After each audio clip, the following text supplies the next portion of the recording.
Chinese authorities have developed a new surveillance tool. It's called the gait recognition. It's a software that can identify people using their body shapes and how they walk, even if your face is hidden from a camera.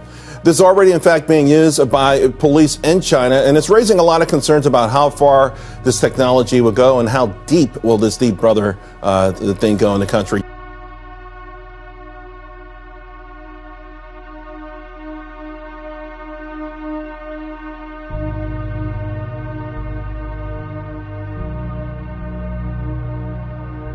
Another thing they have is called the social credit system, and it doesn't allow you to be a bad citizen. It's going to go into place in 2020, but already I've read that they've generated 7 million punishments. So this is sort of the scary stuff. We've read about it for a long time, but it's coming into existence. Yeah, I think this is new totalitarianism, and we've got to put this in a historical context. I mean, you can imagine what this kind of technology would be used under a Lenin or a Mao.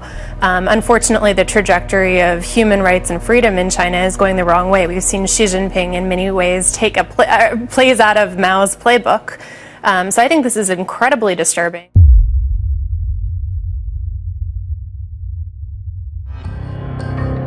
Improving lives, increasing connectivity across the world. That's the great promise offered by data-driven technology. Stop killing our children! Stop killing our children! But in China, it also promises greater state control and abuse of power. This is the next groundbreaking development in data-driven technology: facial recognition. And in China, you can already withdraw cash, check in at airports, and pay for goods using just your face. The country is the world's leader in the use of this emerging technology. And China's many artificial intelligence startups are determined to keep it that way in the future. Companies like Yitu,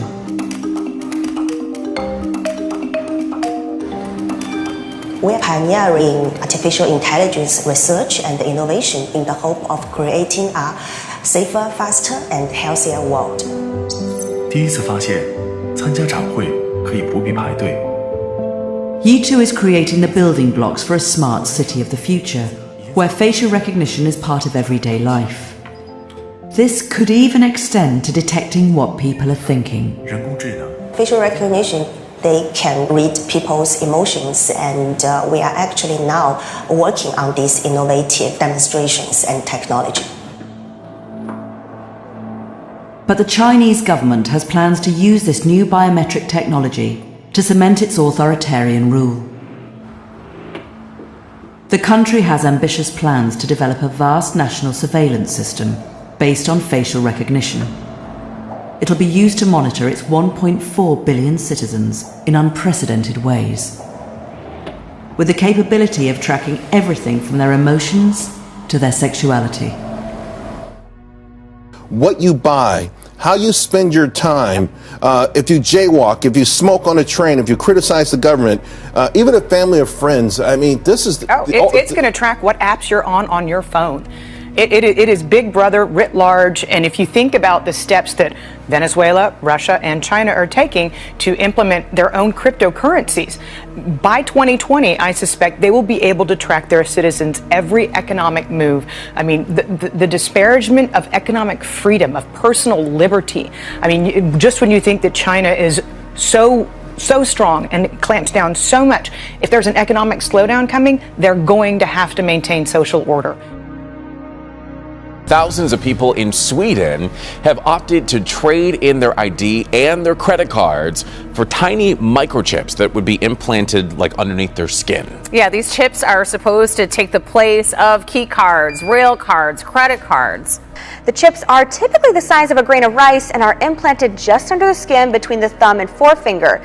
So many Swedes are lining up to get the microchips that the country's main chipping company says it can't keep up with the number of requests. The future is a wave of a hand away. In case you missed it, here it is again.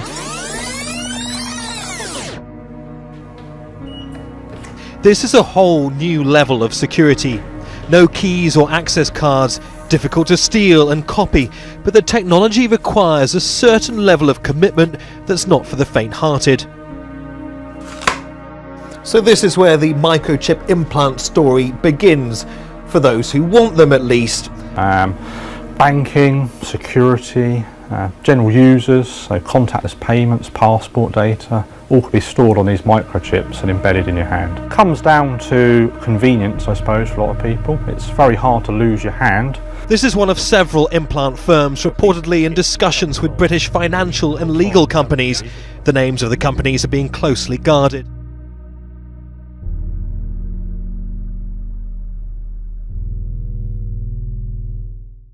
There are worries microchipping could eventually become the new normal.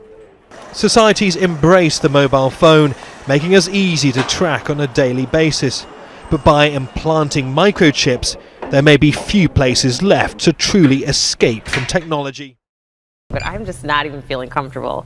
Although there's microchips in pets, so I mean, it's not unheard of, you know. Yeah. But I have a close friend who's actually a TV meteorologist in Sweden. I actually need to give her a call you need about to that. talk I to really her. Want to find out if that really is. Yeah, why don't you do a little Skype? I want to learn more. Any signs you think that someday we may have to grapple with these issues too? I believe at some point we may, maybe not to this degree, but it's a technology that would look enticing to a lot of people. Yeah, I mean, I think we're all creeped out a little bit about what Facebook and Google can do. Last week, the journal Science published a study by Vanderbilt University Medical Center.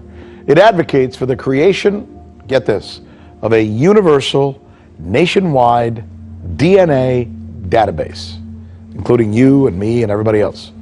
The study advocates for the United States to also join the ranks of the UK, Saudi Arabia, and Kuwait, all countries that have been fiddling with this idea of creating this type of super system with genetic information from every and all societies.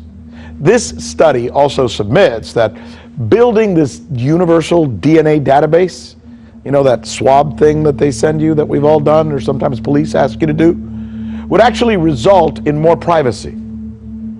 Now, if to you that sounds counterintuitive, you're certainly not alone. Because maybe what we should be asking is, where is that swab I gave for my DNA test going? Who has it? What are they doing with it? Who are they sharing it with? What could be the world's first designer babies. That's the claim of a Chinese researcher who says that he created gene-edited twins. Overnight, an astonishing and dubious claim. A scientist in China saying he created the world's first genetically engineered babies. Two beautiful little Chinese girls named Lulu and Lala came crying into the world as healthy as any other baby. Technology to genetically edit human embryos has been around for a while, but scientists were unwilling to cross that ethical line until now. I believe family need this technology, and I'm willing to take the criticism for them. The university where the researcher has worked is calling for an investigation, saying he has been on unpaid leave and officials were unaware of the research project and its nature. So creating these genetically modified babies, allegedly, that happened is being called dangerous and unethical. And with this story, it's not a question of whether this could be done at all. It's a question of if, when, why, and how. And let me just tell you what we're talking about. It's a technique called CRISPR, gene editing. You take a strand of DNA which codes for genes, and this CRISPR actually works like a scissors, removes the gene, and then this DNA heals itself. So whatever this gene codes for, a disease, a condition, in theory, maybe even other things like hair color, is now gone. If they really understood the full consequences of what was being done. It's amazing. One person making a decision to affect one person mankind. Changing the genetic code of the human race. For generations. For generations. It's helping them to identify wanted suspects in real time. What worries some people here is that as the technology develops, so too does the capacity for it to be abused. 那么所有的人在这个生活当中都处在严密的监控之下你不能做任何政府不喜欢的事情如果是这样子的话，我个人认为就相当于进入一个极权主义的一个状态，这是一个很恐怖的状态。Already the authorities are using facial recognition to name and shame citizens, even for minor offences like jaywalking. And in China, this is the tip of the proverbial iceberg, because their plan is that by 2021, they're going to have 600 million cameras all over the country. Every citizen, seriously, every citizen will be tracked. I know this. And they're going to be given a score. They're going to be given a behavioral score, and if the score is good, if you act good, you get perks like better transit, better transportation, better hospital, a gym membership. If you're bad, you get put on a blacklist and you suffer problems with travel and other issues. Steve, I mean, that's as Orwellian as it gets. This is going on now. In fact, have you ever noticed here in New York City, where I am and you are, do you know that whenever there is any murder anywhere, any suspect, we always have a picture of him. And nobody ever says, wait a minute, are there cameras on every corner? Yes. And let me also tell you something. For those of you who are trying to get your credit scores okay, you know, your FICO and this FICO and Equifax, there are going to be new algorithms, seriously, that are going to base your credit worthiness not so much on your payment history and all of the usual factors, but who your friends are, how long you are online. Do you ever get anything from Apple, which I do, that says, here's your productivity. This is how long you've been either on your phone or wasting your time.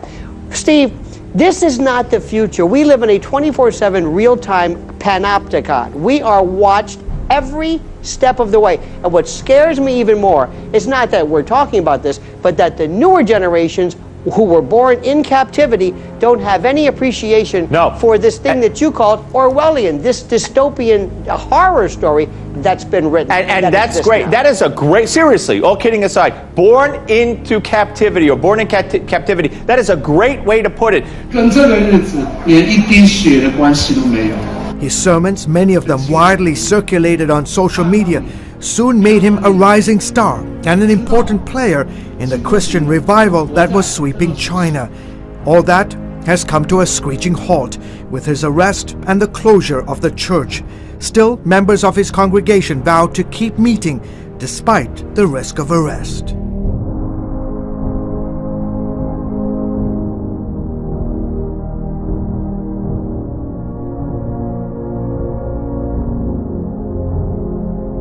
Without checks and balances, China will keep finding new ways to violate the human rights of its citizens. What's already happening in Xinjiang is a warning the rest of the world must heed.